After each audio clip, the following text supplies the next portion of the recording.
So welcome to another episode in our comment series. Videos के through आप लोगों के कमेंट्स का जवाब देते हैं। सैटरडे को पाकिस्तान की प्रॉपर्टी मार्केट में धूम मच जाती है कि फाइनली आईएमएफ ने गवर्नमेंट ऑफ पाकिस्तान को अपना अप्रूवल दे दिया है कि जो बायर से आप प्रॉपर्टी ट्रांजैक्शन करते वक्त विद होल्डिंग टैक्स लेते हैं, अब आप उसको 2% कम 1 अप्रैल से ले सकते हैं। ठीक है, फिर संडे की छुट्टी के बाद जब दोबारा मंडे को आते हैं तो उसी न्यूज़पेपर ने, जिसने सैटरडे को ये खबर एक बड़ी हेडलाइन की फॉर्म में अपने पेज के फ्रंट पेज के ऊपर डिस्प्ले की हुई थी, अब मंडे को लेफ़्ट साइड पे पेज के बॉर्डर के साथ एक छोटे सेक्शन में वो एक न्यूज़ शेयर करते हैं कि आईएमएफ ने इनकार कर दिया है कि ऐसे कोई रिलीफ हमने नहीं अप्रूवल दिया।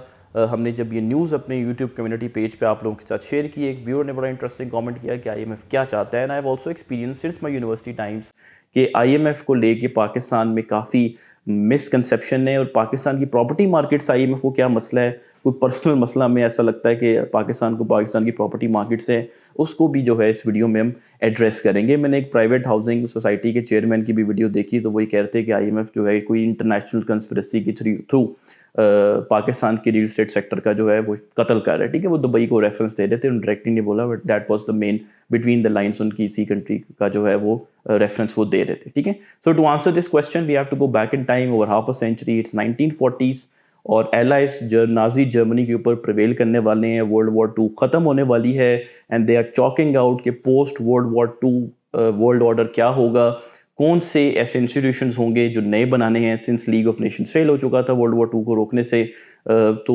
हमें डिसाइड करना है उन इंस्टीट्यूशंस के बारे में भी और उनकी पॉलिसी डायरेक्शंस के बारे में भी। ठीक है, सो अमेरिका में ब्रेटन वुड्स कॉन्फ्रेंस होती है और ब्रेटन वुड्स एग्रीमेंट साइन होता है, जिसकी पैदावार है इंटरनेशनल मॉनेटरी फंड 1944 में जो है ये शुरू होता है विद स्टेटेड ऑब्जेक्टिव नंबर 1 कि आपने मॉनेटरी कोऑपरेशन को इंश्योर करवाना है बिटवीन मेंबर कंट्रीज ताकि करेंसी वॉर्स ना हो। चूँकि वर्ल्ड वॉर 2 से पहले डिफरेंट कंट्रीज बेगर दाई नेबर पॉलिसी को अडॉप्ट करती थी, अपनी करेंसी को जान के डिवैल्यू करती थी ताकि उनकी ज़्यादा से ज़्यादा एक्सपोर्ट हो सकें और दूसरी कंट्री की कम से कम इंपोर्ट उनकी तरफ आ सके। Stated objective number 2 was financial stability, जिसका पिछली काफ़ी डेकेड से पाकिस्तान के साथ भी ताल्लुक़ रहा। चूँकि जर्मनी में जब वर्ल्ड वॉर 2 शुरू होती है ने स्टार्ट की जर्मनी ने 1939 में, तो उसके रीजंस को जब स्टडी किया जाता है तो उसमें ये भी चीज़ हाईलाइट की जाती है कि जर्मनी में फाइनेंशियल इंस्टेबिलिटी थी, जिसकी वजह से एक एक्सट्रीमिस्ट पार्टी आती है और वर्ल्ड वॉर जैसा डिजास्टर्स इवेंट जो है वो ब्लो अप हो जाता है। ठीक है,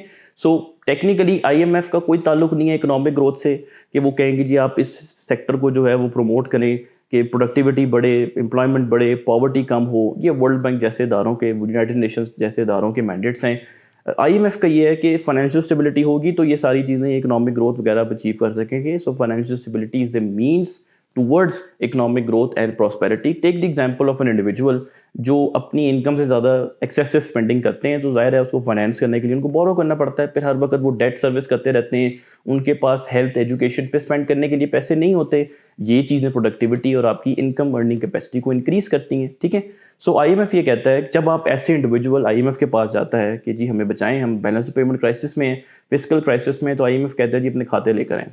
आपके स्पेंडिंग पैटर्न्स को हम स्टडी करते हैं कि आप क्या ऐसा कर रहे हैं जिसकी वजह से बार बार आप हर कुछ सालों के बाद आपको हमारे पास आना पड़ता है। Now take the exam, think कि वो जो इंडिविजुअल है वो बेसिकली पाकिस्तान की गवर्नमेंट है, पाकिस्तान की इकोनॉमी है। तो जब पाकिस्तान का खाता उनके सामने आता है तो उनको पता चलता है कि इस भाई साहब का तो एक बेटा है जो लेक्सस में घूमता फिरता है, लेकिन वो घर में कॉन्ट्रीब्यूट नहीं कर रहा, वो अपना हिस्सा जो है वो नहीं दे रहा, वो डेट जो है जो अब्बा जी पे चढ़ा हुआ है उसको पे करने में हेल्प नहीं कर रहा। ठीक है, वैसे उसकी बड़ी लेविश लाइफ है। That boy, that son is basically Pakistan property market, जिसमें who's who of the country ने अपने पैसे जो हैं वो पंप किए हुए हैं। पंप डंप यहाँ पे चलता रहता है, मल्टीपल प्लॉट होल्डिंग्स हैं यहाँ पे। और गेस व्हाट कि टैक्सेस ओवर मैनी ईयर्स ऐसे अदा करते हैं पाकिस्तान की प्रॉपर्टी मार्केट के पार्टिसिपेंट्स जैसे पता नहीं कितने डिजर्विंग हैं, कितने आप कह लें कि पुअर लोग हैं जो इतना टैक्स जो है वो नहीं दे सकते। I am referring to FBR and DC value. So अब आईएमएफ ये कहता है कि भाई ये जो आपकी बहुत बड़ी कैश काउ है ना पाकिस्तान की प्रॉपर्टी मार्केट, जिसमें who's who of the country ने पैसे डाले में, ये आपका लेक्सस वाला जो बेटा है ना, इसको कहें कि आपको पैसे दिया करे, और अगर ये नहीं देगा आपको पैसे तो हम भी आपको बचाने नहीं आएंगे। अब इसी तरह के रिटेल सेक्टर भी है, इसी तरह के और भी सेक्टर हैं, एनर्जी सेक्टर भी है। वो नहीं चाहते कि आप सब्सिडी दें जब आपकी औकात नहीं है सब्सिडी देने की, क्योंकि वैसे भी आईएमएफ एक लेजे फेयर फ्री मार्केट इंस्टीट्यूशन है। वो आपको नहीं कहता कि आप अपनी करेंसी को मैनेज करें जब आपकी करेंसी की एक्चुअल वैल्यू कोई और है। सो फंडामेंटल्स کے مطابق اپنی اکانومی چلائیں. اس لیے وہ بیٹھ کے آپ کے اکاؤنٹ کے کھاتے کھول کے آپ کو بتاتے رہتے ہیں. پہلے ذرا ایک پولیٹیکل اکانومی کا بھی آرگیومنٹ ہے کہ پہلے افغان وار چل رہی تھی تو سنس آئی ایم ایف ایک واشنگٹن بیسڈ انسٹیٹیوشن ہے, امریکہ زیادہ اس کو فنڈ کرتا ہے, تو آئی ایم ایف ہمارے جب ہم ٹارگیٹس مس کرتے تھے تو ہمیں چھوٹ بھی دے دیتا تھا, چونکہ ایک پولیٹیکل اکانومی کا ڈیفینیٹلی ایک آرگیومنٹ ہے, اس میں کوئی شک نہیں ہے. لیکن اب وہ گیم ختم ہوگی تو آئی ایم ایف جو ہے وہ سیدھا ہو گیا ہمارے ساتھ. وہ کہتے تھے یہ کہ آپ بار بار آ جاتے ہیں ہمارے پاس, سو اب گیٹ یور ہاؤس اور put your house in order. پھر جو ہے وہ آپ کی اکانومی کی گروتھ جو ہے وہ شروع ہوگی. And guess what, I M F is not the only player جو آپ کو یہ ریکمینڈ کر رہے ہیں. جو آپ کے lender of last resorts I M F کے علاوہ بھی ہیں, جیسے سعودی گورنمنٹ ہے, جیسے Dubai U A E government ہے, وہ بھی آپ کو یہ کہہ رہی ہے. سعودی فائنانس منسٹر کا ایک بیان تھا کہ آپ خود چیزوں کو, آئی ناٹ شیور کہ میں وربرٹم اس سے کوٹ کر رہا ہوں, but it was some thing like this کہ بھائی آپ پہلے اپنا بوجھ خود اٹھائیں, نو مور فری لنچ. ٹھیک ہے, سو اس لیے ہم پاکستان کو دیکھ رہے ہیں کہ اب آئی ایم ایف نے ہمیں ڈنڈا دیا ہوا لٹرلی کہ اب آپ یہ چیزیں سیدھی کریں گے تو ہم آپ کے ساتھ چلیں گے, ادروائز گڈ بائی. آپ آئے ہمارے پاس, ہم تو نہیں آئے. آئی ایم ایف کے پاس خود جاتے ہیں آپ, کوئی آئی ایم ایف کے پاس نہیں آتا, جو ہے آئی ایم ایف خود کسی کے پاس نہیں آتا. ٹھیک ہے, بہت ساری دنیا میں ایگزامپلس ہیں جنہوں نے آئی ایم ایف کے پروگرامس کے بعد سکسیزفلی پرفارم کیا. انڈیا نے کیا ارلی 90s میں, ان کے بیلنس آف پیمنٹ کرائسس تھے, انہوں نے اکنامک لبرلائزیشن کی, لیزے فیئر اکنامکس پالیسی کو جو ہے وہ اڈاپٹ کیا, اور اب آپ دیکھیں کہ کافی جو ہے انڈیا کہاں پہنچ چکا ہے, $1 ٹریلین اکانومی بن گئی, ایک جائنٹ ہمارے جو شیڈو میں جو ہے وہ بیٹھے ہوئے ہیں.